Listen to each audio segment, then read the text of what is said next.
बिस्मिल्लाहिर्रहमानिर्रहीम। मेरे चैनल पर खुश आमदीद। कहानी का आगाज करते हैं। अंडा बच्ची के हाथ से गिरकर टूट गया था।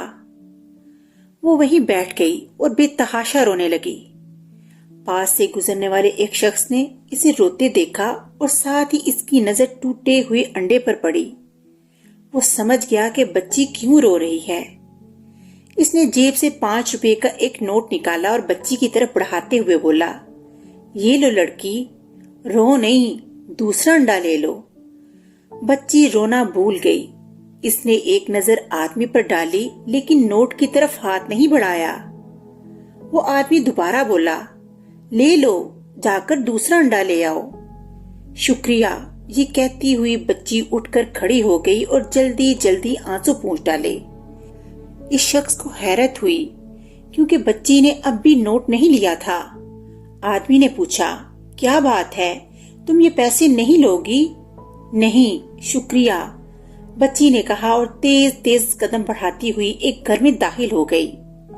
इस शख्स ने घर पर एक नजर डाली। शायद वो इस मोहल्ले का सबसे छोटा और खस्ताहाल मकान था। वो अपनी बदहाली और गुर्बत की कहानी अपनी जुबानी सुनाता महसूस हो रहा था। फिर इसने अपने पीछे किसी को कहते सुना, नहीं लेगी साहब, नहीं लेगी। क्या मतलब? ये कहते हुए वो बोलने वाले की तरफ मुड़ा। दूसरे आदमी ने कहा, वो नहीं लेगी आपसे 5 रुपए। इस शख्स ने कहा, और घर जाकर शायद अपनी माँ से मार भी खाएगी। ऐसी भी कोई बात नहीं, अंडा टूट जाने पर माँ इसे एक लफ्ज नहीं कहेगी। इसने पूछा, तो फिर वो क्यों रो रही थी?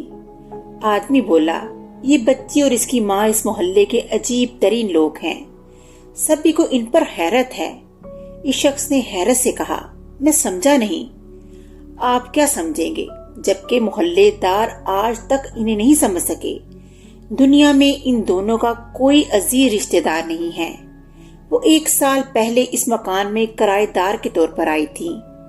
इस बच्ची की माँ मोहल्ले वालों के कपड़े सीती है और ये बच्ची एक सरकारी स्कूल में पढ़ती है। इन्हें जो उजरत मिलती है बस इसी से अपना गुजारा करती हैं। अगर इन्हें कोई मदद के तौर पर कुछ देने की कोशिश करता है तो ये लेने से इनकार कर देती हैं। आदमी के मुंह से निकला, ओ। दूसरे दिन एक औरत ने इन माँ बेटी के दरवाजे पर दस्तक दी। माँ ने दरवाजा खोले बगैर अंदर से पूछा, कौन? औरत ने जवाब दिया, जी मैं आरफा हूँ, मैं आपसे कुछ कपड़े सिलवाना चाहती हूँ। ओह अच्छा। इसके साथ ही दरवाजा खुल गया। अंदर आ जाइए। वो औरत अंदर आ गई। इसके हाथ में एक थैली में कई रंग के कपड़े थे। दोनों कमरे में बैठ गईं। इतने में इस औरत की बच्ची भी वहां आ गई और इसने अदब से पूछा, आप चाय पीना पसंद करेंगी? आने वाली औरत ने कहा, नहीं बेटी, मैं जरा जल्दी में हूँ। ये कहकर वो कपड़ों के बारे में समझाने लगी। फिर बोली, इन सब कपड़ों की सिलाई कितने पैसे होंगे? मैं अभी हिसाब लगाकर बताती हूँ। 1 मिनट बाद इस औरत ने कहा, जी इनके 150 रुपए बनते हैं। क्या कहा? 150 रुपए? आरफा के लहजे में हैरत ही हैरत थी। बच्ची की माँ ने पूछा, क्या आपको 150 रुपए ज्यादा महसूस हो रहे हैं? नहीं, ये बात नहीं, इतने कपड़ों की सिलाई कम से कम 700 रुपए बनते हैं और आप सिर्फ 150 रुपए बता रही हैं। बच्ची की माँ ने पुरअहलाक लहजे में कहा, मेरी उजरत तो इतनी ही बनती है, मैं इससे ज्यादा पैसे नहीं लूंगी। अगर आप ज्यादा उजरत अदा करना चाहती हैं तो इनसे सिलवा लें जो ज्यादा पैसे लेते हैं। आपका क्या नाम है बहन? मेरा नाम जमीला खतून है। और इस बच्ची का? ये समीना है, स्कूल में पढ़ती है और कुरान भी हिफ्ज कर रही है। ये जानकर खुशी हुई। अच्छा, ये कपड़े कब तक मिल जाएंगे? 6 दिन बाद मिलेंगे।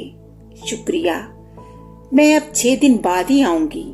क्या आपको कोई पेश की उजरत दे जाऊं? जी नहीं, काम करने के बाद ही लूंगी। अच्छी बात है, अब मैं चलूंगी। हाँ, याद आया, कल आपकी बेटी के हाथ से अंडा गिरकर टूट गया था। ये वहां बैठकर रोने लगी थी। मैं जानना चाहती हूँ ये क्यों रो रही थी। क्या इस खौफ से रो रही थी कि आप इसे मारेंगी या बुरा भला कहेंगी? جمیلہ خاتون نے جواب دیا، ایسی بات نہیں، اصل میں یہ اس لیے رو رہی تھی کہ ماں کتنی محنت کر کے پیسے کماتی ہے، محنت کی کمائی سے خریدا ہوا انڈا گر کر ٹوٹا تو اسے رنج ہوا، لیکن میں نے گھر آنے پر اسے بتایا تھا کہ اس میں رونے والی کوئی بات نہیں، صبر شکر کرنا بہتر ہے، آپ دونوں بہت اچھی ہیں، اچھا اب میں چلتی ہوں۔ عارفہ بیگم ان سے رخصت ہو کر اپنے گھر پہنچی۔ ان کے شوہر نے پوچھا، ہاں بیگم، آپ نے وہاں کیا دیکھا اور کیا محسوس کیا؟ بہت سادہ مزاج ہے دونوں کا، بہت اچھی ہیں، 700 روپے سلائی کے بجائے ماں نے صرف 150 روپے مانگے اور ساتھ ہی یہ بھی کہا تھا کہ اس سے زیادہ ہرگز نہ لوں گی۔ ان کے شوہر نے کہا، میں نے یہی اندازہ لگایا تھا اور میں بھی حیران ہوا تھا، بہرحال اب آپ ان کے ہاں آنا جانا رکھیں، سلائی کا کام انہی سے کروایا کریں۔ عارفہ بیگم نے کہا، ہاں بالکل ٹھیک ہے، میں ایسا ہی کروں گی۔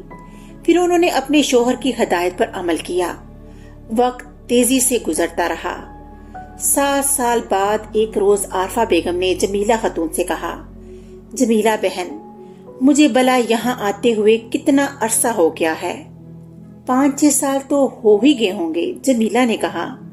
عارفہ بیگم مسکرا کر بولی، جی نہیں، پورے 7 سال ہو گئے ہیں۔ آپ کو یاد ہوگا کہ 7 سال پہلے سمینہ کے ہاتھ سے ایک انڈا ٹوٹ کر گر گیا تھا۔ میرے شوہر اس وقت وہاں سے گزر رہے تھے۔ انہوں نے بچی کو روتے ہوئے دیکھا تو 5 روپے کا نوٹ اسے دینے کی کوشش کی تاکہ وہ دوسرا انڈا خرید سکے، لیکن اس نے نوٹ کی طرف آنکھ اٹھا کر بھی نہ دیکھا تھا۔ ایک محلے والے نے انہیں آپ دونوں کے بارے میں بتایا، تب میرے شوہر نے مجھے آپ کے ہاں بھیجا۔ میں کپڑے لے کر آئی تھی تاکہ آپ دونوں کو دیکھ سکوں اور جائزہ لے سکوں۔ ہم نے جو سنا تھا آپ دونوں کو اس سے بڑھ کر پایا۔ آج کے دور میں آپ جیسے نیک لوگ کہاں ملتے ہیں۔ اس وقت میرے شوہر کے دل میں ایک خواہش ابھر رہی تھی، آج میں اس کا اظہار کرنے آئی ہوں۔ ہم اپنے بیٹے کا رشتہ آپ کی بیٹی سے کرنا چاہتے ہیں۔ میرے بیٹے نے اعلیٰ تعلیم حاصل کی ہے، اگر آپ اجازت دیں تو آپ کو اس سے ملاؤں گی۔ چند ماہ بعد سمینہ اس گھر میں دلہن بن کر آئی تو سسر نے اس کا سر پر ہاتھ رکھتے ہوئے کہا، وہ انڈا اس لیے ٹوٹا تھا میری بچی کہ قدرت مجھے تمہاری طرف متوجہ کرنا چاہتی تھی۔ قدرت کے کھیل ہم انسان نہیں سمجھتے، اور اس طرح وہ ہنسی خوشی رہنے لگے۔ جمیلہ کے بھی حالات بدل گئے اور اس کی بیٹی بھی ایک اچھے گھر کی بہو بن گئی۔ اس طرح کہانی کا اختتام ہو گیا۔ اگلی کہانی کے ساتھ پھر ملیں گے، تب تک کے لیے اللہ حافظ۔